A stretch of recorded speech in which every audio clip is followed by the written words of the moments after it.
皆さんこんにちは、みこです。今回は姉と広島旅行へ行ってきました。2人とも生まれて初めて訪れる広島。久しぶりの新幹線。姉がサンドイッチを買ってくれていました。新幹線に乗ったらお弁当を広げて楽しむ。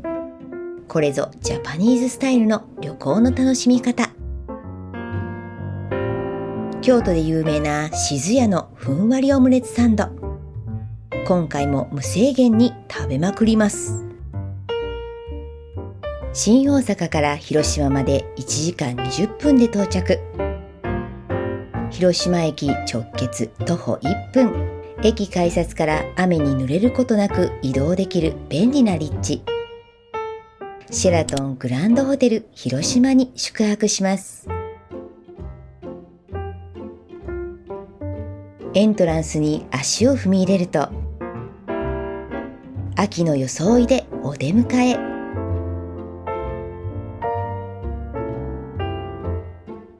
ロビーに移動します。目の前に広がるのは開放感あふれるロビーラウンジ。シェラトンブランドのカフェバー。日本初出店となる&モアバイシェラトン。今ならハロウィンのアフタヌーンティーも楽しめます。ロビーに荷物を預けて観光してきます。広島駅から JR で宮島口駅まで乗車します。所要時間は JR だと約45分。路面電車では約80分かかりますが、JR は420円、路面電車は270円とお値段がお安いです。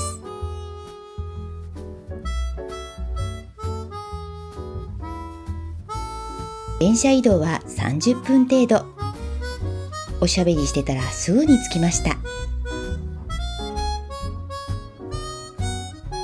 ェリー乗り場へは地下通路を通っていきます。人の流れについていくので迷うことなし。ここからは穴子飯やもみじまんじゅうの看板が並びます。路面電車からも続々とフェリー乗り場へ。フェリーは JR と松田駅線の2種類が順次運行。交通費はフェリー200円、宮島訪問税100円で乗船できます。スイカなどの IC カードも使用可能です。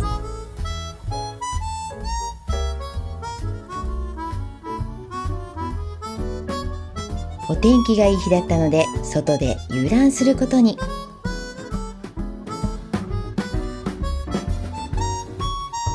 潮の香りと海のさざ波が旅行気分を盛り上げます。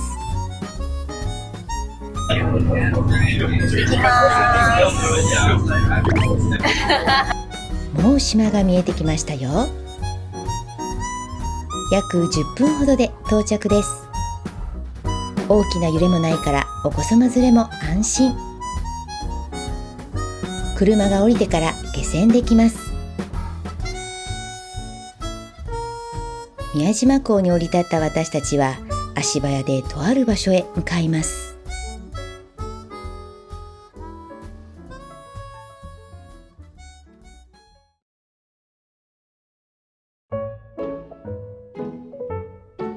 第一目的発見。穴子と牡蠣、豆たぬき。タッチパネルで席の順番予約をします。広島の穴子飯はぜひとも豆たぬきで。広島を観光した人は全員が推すほどの名店。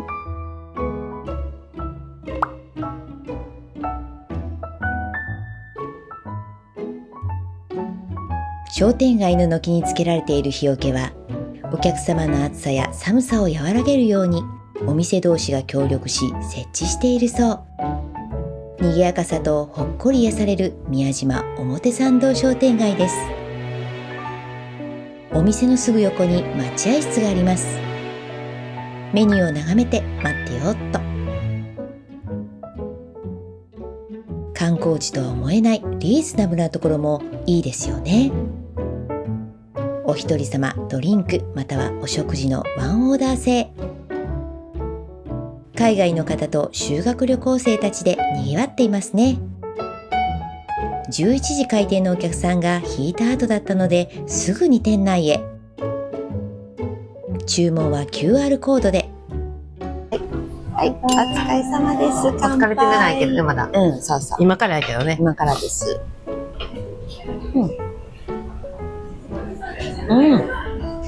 美味しい。穴子飯。いきますよ。はい。オープン。ジージージー。わあ、うなぎとは違うね。きょうちゃんに送っとこう。あら。きょうちゃん、いやー言うわ。はい。わあ、これぞ。広島名物、穴子飯です。穴子飯と、牡蠣。好きやね、牡蠣ね。そう。して、お味噌汁。お味噌汁。で、陶器ごとで熱いわ。蒸し上げてるんだって。熱い。熱い。うん。そうそうそう。私は、おなごちゃんで、いきます。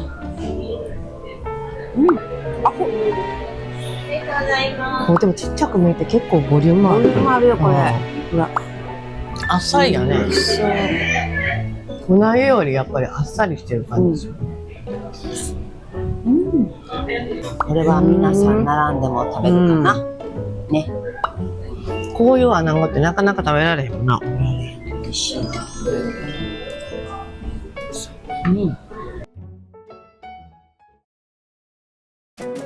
宮島名物の店が立ち並ぶ島で一番賑やかな通り、宮島表参道商店街。厳島神社へと続く約350メートルのアーケード商店街に、土産物店や民芸品の店、宮島グルメが味わえる食事処などが軒を連ねています。宮島らしいお土産やグルメの店がぎゅっと集まっているので、宮島を訪れたらまずこの商店街を歩いてみるのがおすすめ。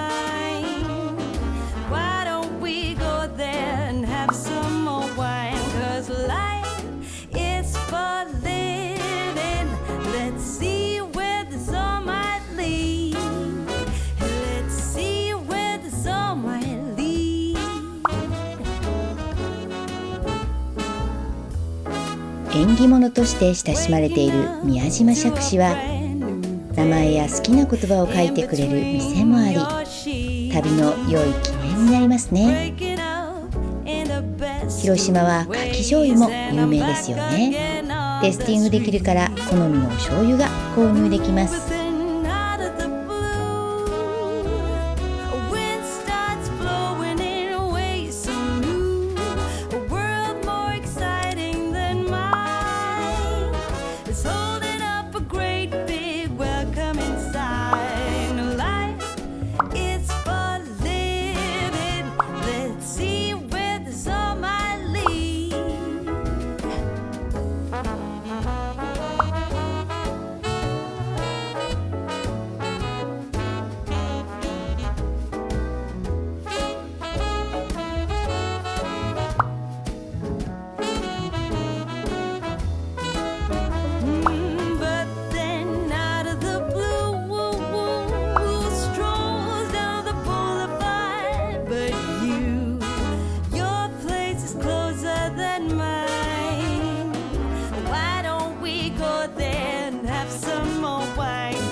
粋な車夫さんが宮島をガイドしてくれる人力車も人気。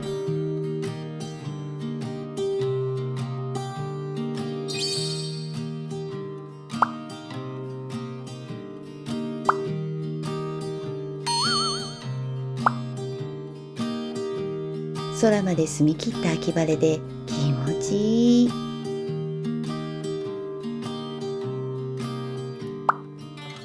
上りに近づいてみると、ろ過湯船の乗船受付場でした。船で厳島神社の鳥居をくぐって参拝できるそう。これは絶対参加すべきでしょう。乗船チャンスは月にたった10日ほど。運航は満潮前後のみ10時から15時。1日 2,3 時間だけ。人生初めてのロカイ船に乗船です。船頭さんがロと貝を漕いで鳥居まで連れて行ってくれます。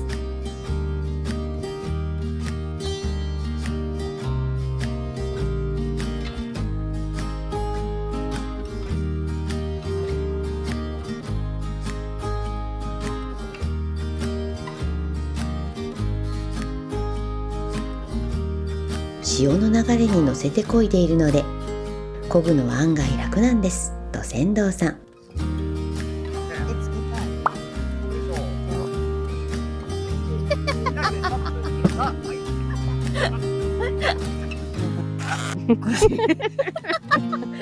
お姉ちゃん。わざと閉めたった。にゃおにゃお。にゃおにゃお。映しますよ。宮島の峰と峰を結んで続く輪郭が観音様の寝姿に見えることから寝観音と呼ばれています。秋の宮島とも呼ばれる厳島は古名は厳島といい、神をいつき祀る島ということから来ています。島そのものがご神体。古代船で行き交う海の民たちは恐れ多い神域を侵さぬよう島の外側の海に鳥居を建て、瀬戸を隔てた対岸から妖拝あるいはわずかに岸辺に上がって祈りを捧げたそうです。遠浅の入り江に立つ厳島神社の大鳥居。現在の大鳥居は1875年明治8年に建立されたもので、高さ16メートル、重さ約60トンもの巨大な鳥居。主柱は樹齢600年以上のクスノキを使用。この巨木探しには何年もの歳月をかけたと言われています。実は6本の柱の足元は海底に埋めておらず、自らの重みだけで立っているのです。地盤の強化や鳥居上部に詰め込まれた石と砂利の重みが驚異の安定感を生み出しているわけです。埋めることなくただ置いてあるのは潮の抵抗を逃すため。匠大工さんが修繕する際には揺れを感じるそう。昔の人の知恵は素晴らしいですね。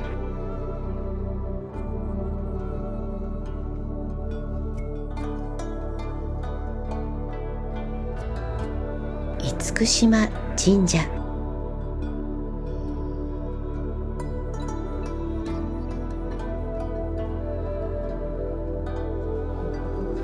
ロカイ船での厳島神社参拝が正式な参拝方法。参拝の作法は2礼2拍手1礼です。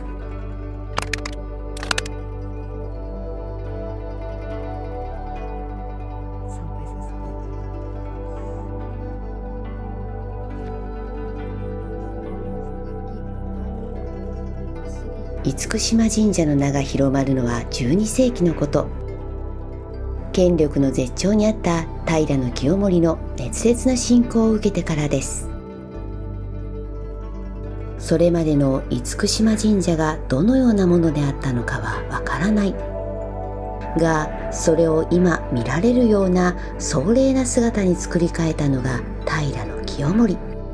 清盛はじめ平家一族、貴族たちは都から往路1週間という長旅をものともせず、相次いで幾度も訪れ船で大鳥居をくぐった。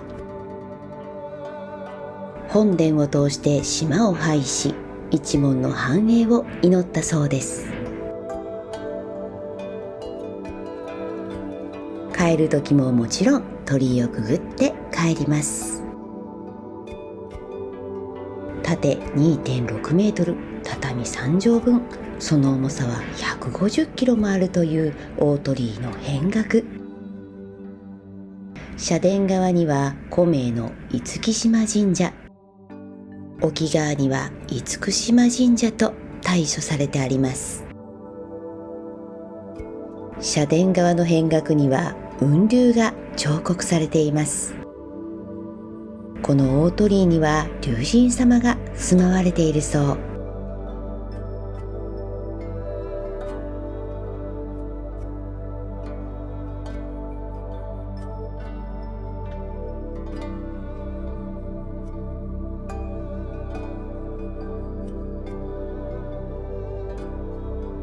海は約6時間おきに道引きし、干潮時はそばまで歩いて行けます。船に乗り込んだ場所からかなり潮が引いてますね。ガイドさん、船頭さん、貴重な体験をありがとうございました。続いて厳島神社へ拝観。まるで海上に浮かんでいるかのように見える朱塗りの美しい社殿。平安の昔へと引き寄せられるような雰囲気が厳島神社の魅力。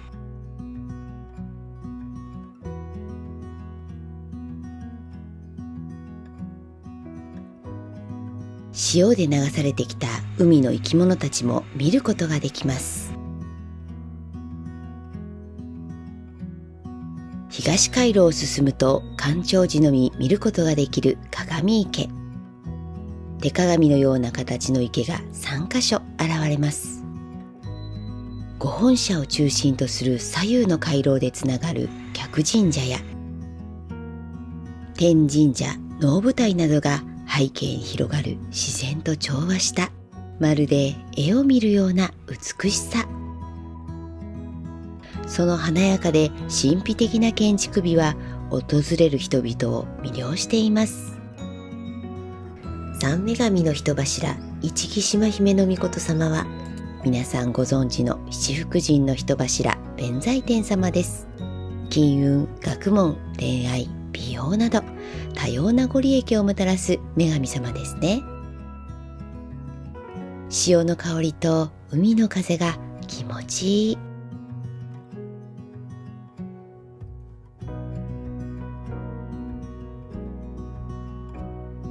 海中に建てられていて床に弾力を持たせることで上演の音が響くように工夫されている能舞台。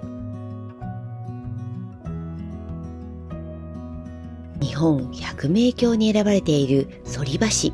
反橋はいわゆる太鼓橋で美しいアーチを描く姿が最大の特徴。昔は天皇の勅使だけが渡ることを許された橋だったそう。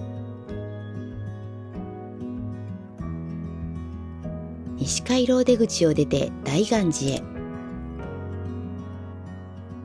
厳島弁財天様のお姿が刺繍された御朱印帳。御朱印とは神社やお寺を参拝した証としていただける印象のこと。あくまで参拝の証なので、まずはしっかりとお参りしましょう。弁財天様の使いとされる厳島龍神様にも参拝できました。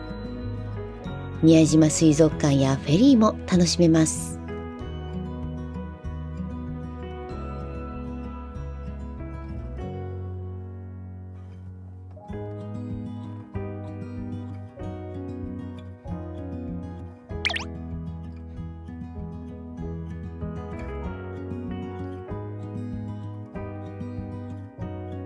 何やらすごい人だかり。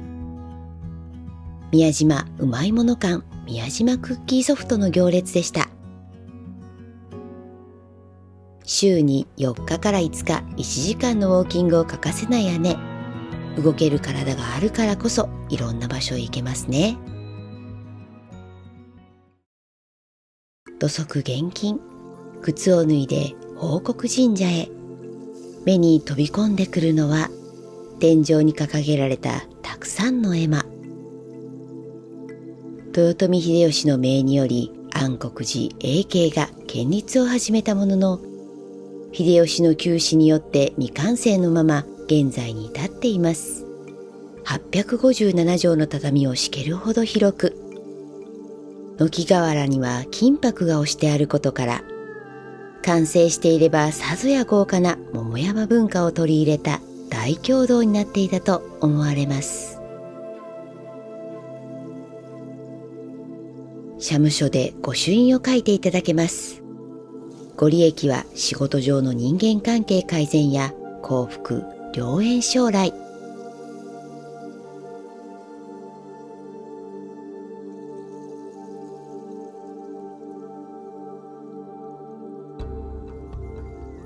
高台にあるので風が気持ちいい。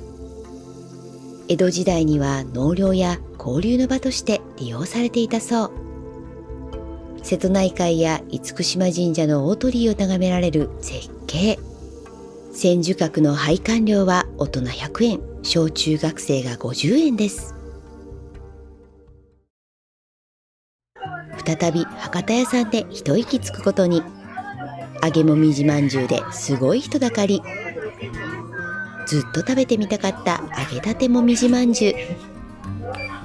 揚げたてもみじ券売機で購入します。クリーム。レモンサワー。うん。これ。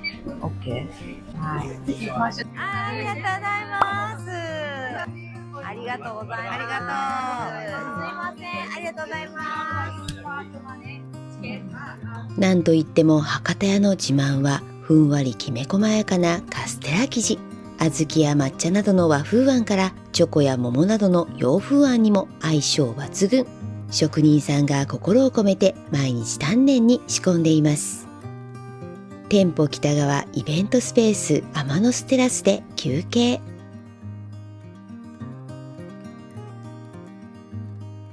バイです。超レモンサワー。超レモンサワー。よく歩いた。美味しい。すごいスタッフの人がいいしてる。いただきます。熱い。こんな感じ。揚げたてサクサクの衣の中に濃厚なカスタードクリームがたっぷり。これは絶対おすすめ。見どころたくさん、充実した宮島観光でした。たくさんお土産を買ってホテルに戻ってきました。お部屋は21階、最上階の2105。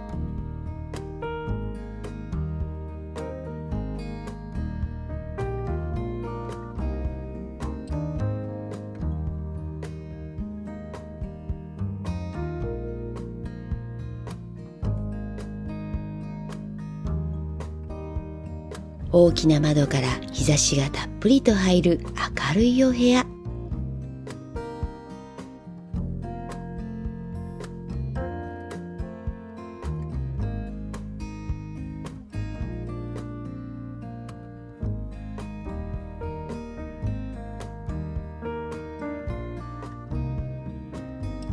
山系から広島駅前が一望できます。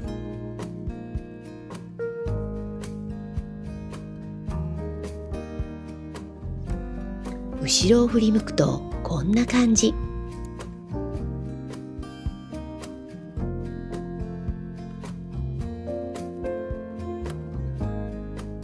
クラブレベルツインラウンジアクセス付きのお部屋。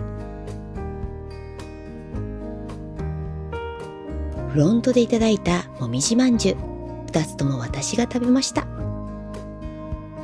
ガラステーブルとチェア、コンセント類やメモなど、作業するのに便利ですね。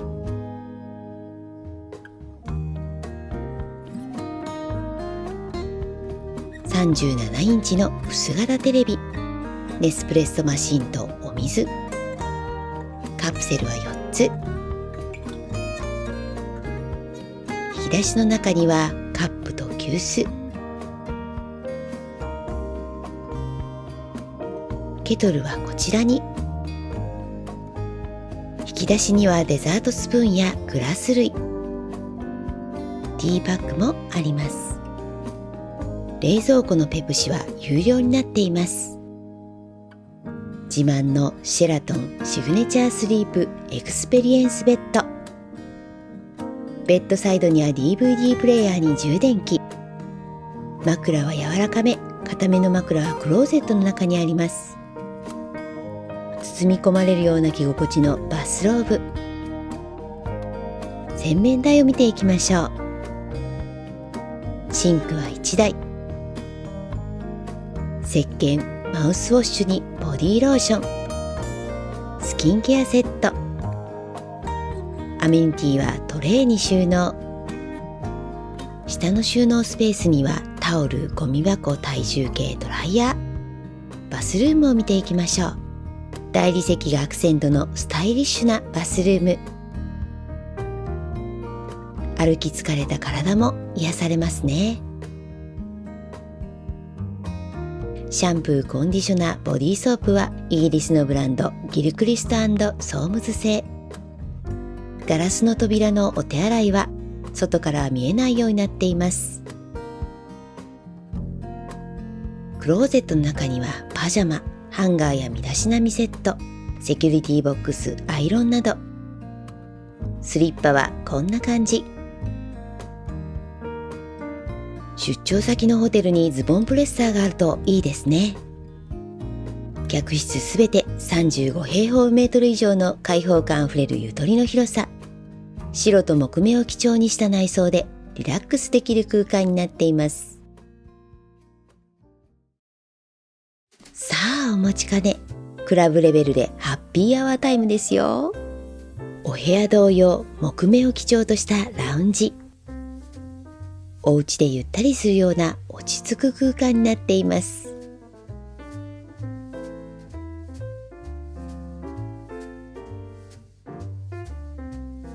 ハッピーアワーのおつまみはどんなのがあるかな？ホットミールもあって、これは嬉しい。これだけでお腹が満たされそう。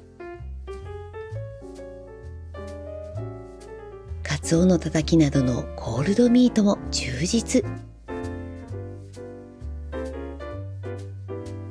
チーズやクラッカー、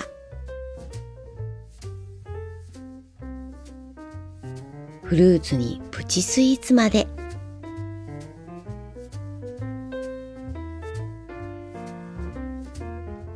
小さなカップにケーキ、感動。コーヒーも充実。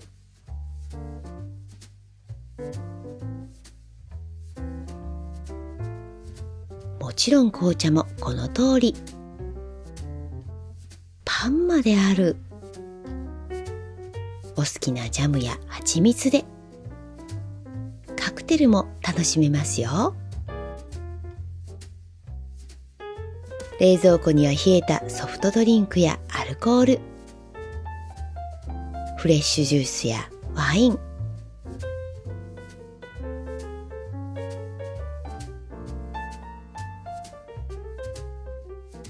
これは最高のハッピーアワーですね。おつまみもすごい綺麗ね。うん。カツオのたたきとか、ちょっと揚げ物。シェラトングランドホテル広島のラウンジは素晴らしいと伺っていたのですが、期待以上に充実していて大満足でした。はい、ハッピーアワー、ハッピーアワー。いただきます。毎日サウナに入らないと干からびてしまう姉。なんと追加料金550円でサウナが入れるんですって。フェイシャルからボディマッサージも魅力的。サウナの横にジムがあったので見学させていただきました。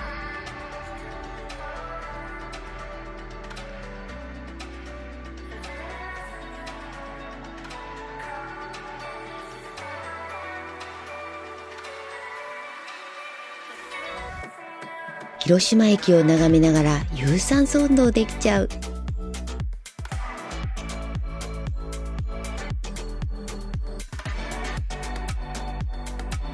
モニター付きのマシンっていいですよね。お水やタオルはこちらに。テクノジムのケーブルマシーン。ちょっと体を動かしたい時にいいですね。こちらのフィットネスジムは2025年7月5日に全面改装を完了したばかり。これだけ揃っていれば体を動かしたい時に来れますね。ジャグジー付きのプールもあります。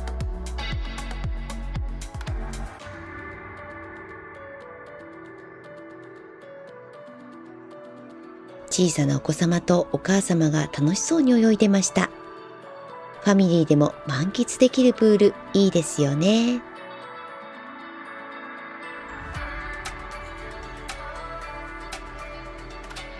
サウナはドライサウナとスチームサウナがあり、こちらも改修されたばかりで気持ちよかったです。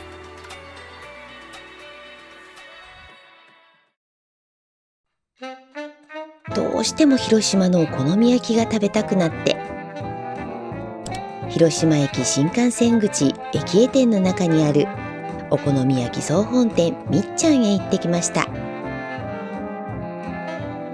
事前に券売機で食券を購入します。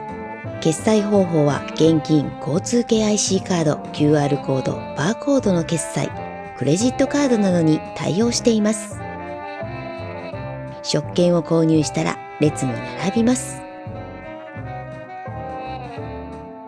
広島はレモンの生産量日本一。酸っぱい酸味がしっかりと生きた瀬戸田レモンサワーで乾杯。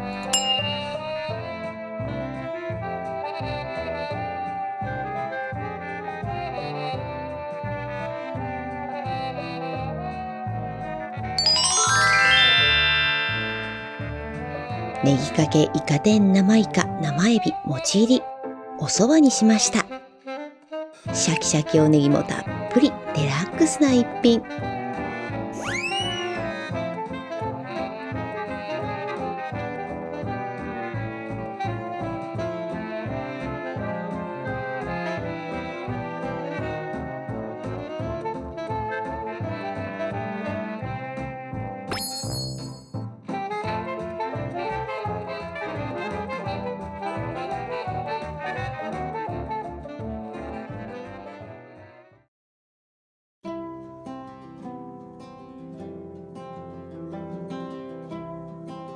二人して感動した夜景。広島駅の個々のイルミネーションが織りなす美しい夜景が広がります。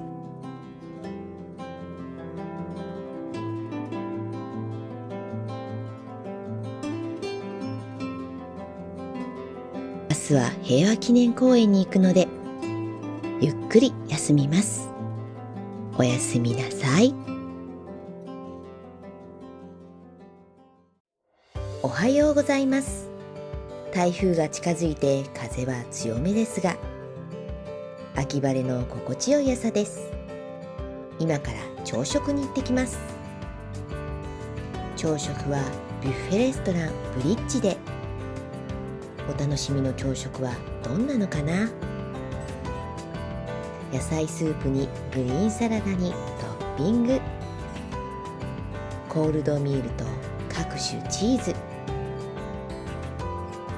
蜂蜜ペッパーソースでいただくジャンボンブランハム。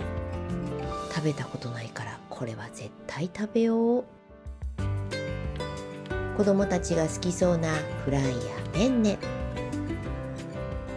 シェフが作る出来たて卵料理、パンも豊富なラインナップ。グルテンフリーや食パンもあります。こちらにもパンが食べきれるかな。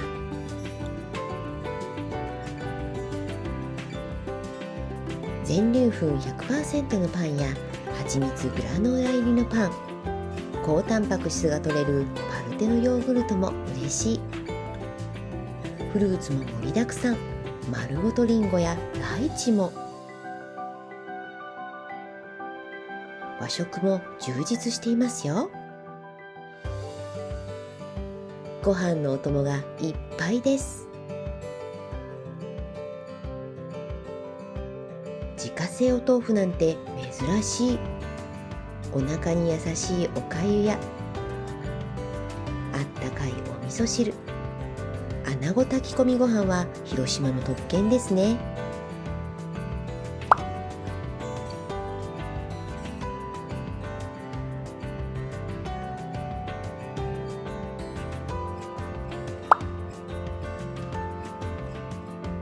ツメックスの生搾りオレンジジューサーが、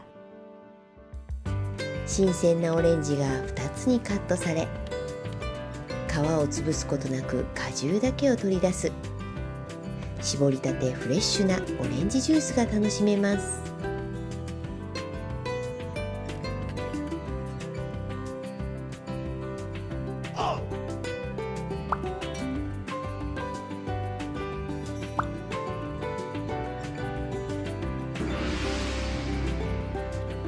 いきます。フレッシュ搾りたてジュース。美味しい。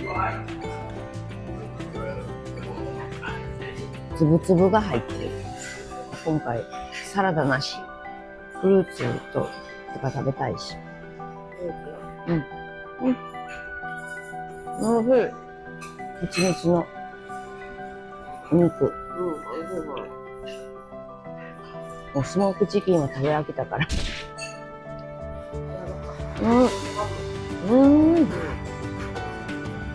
おいしい。普段食べてるハムは何だろう。後で食べる。うまや。ちっちゃいからかな。珍しい。珍しい。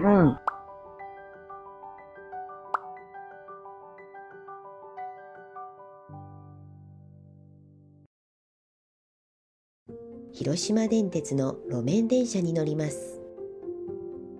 電車全線均一、運賃は大人240円、子供120円。6号線江場行きに乗車しました。料金は降りるときに支払います。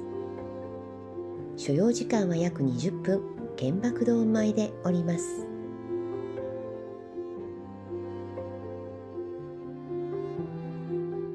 第二次世界大戦末期に人類史上初めて使用された核兵器により被爆した原爆ドーム。ほぼ被爆した当時の姿のまま立ち続ける原爆ドームは、核兵器の惨禍を伝えるものであり、時代を超えて核兵器の廃絶と世界の恒久平和の大切さを訴え続ける人類共通の平和記念碑です。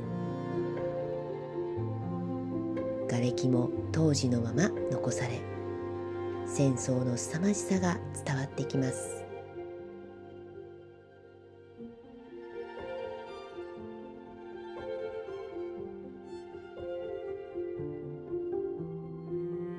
平和記念公園へ向かいます。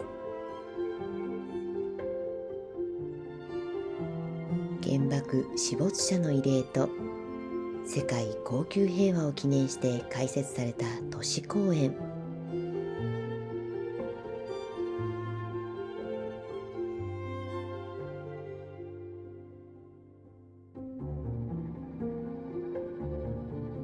広島平和記念資料館へ。入館料は大人200円、中学生以下無料。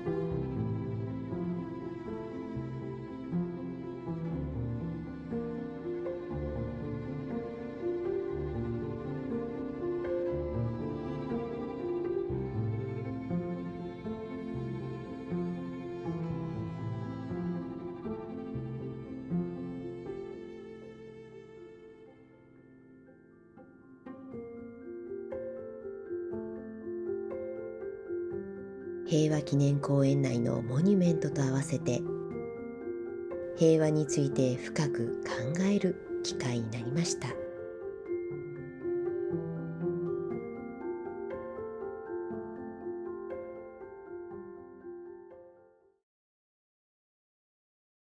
原爆300ドームの東隣に位置した施設折り鶴タワー。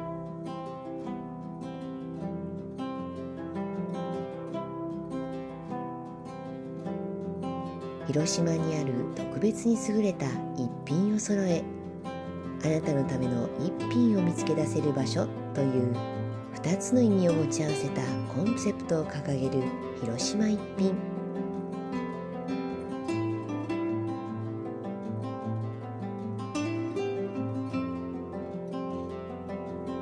広島県の特産品や伝統的工芸品など、広島のちょっといいもの、奥深いものまでこだわりの商品をセレクト。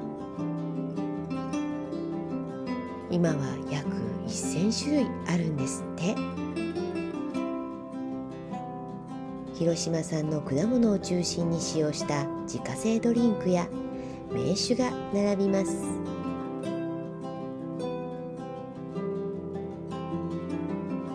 見ていて飽きない物産展です。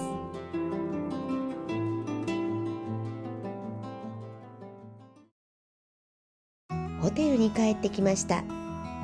無料サービスのコーヒーが嬉しい。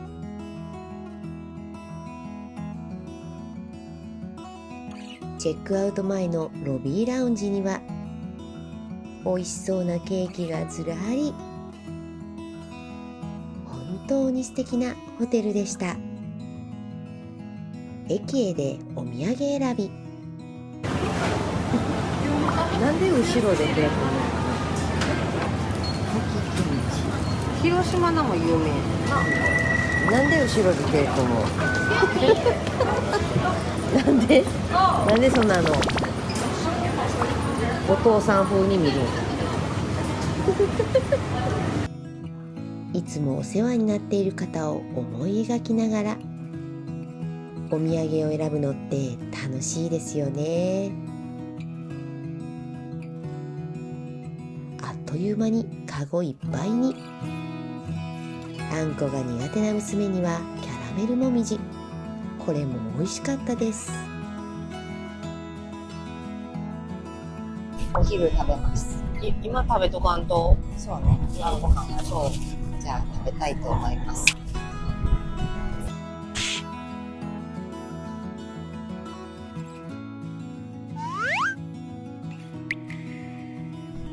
690。ちょっと年足すのよ。で、そして広島生クリームパン、美味しそう。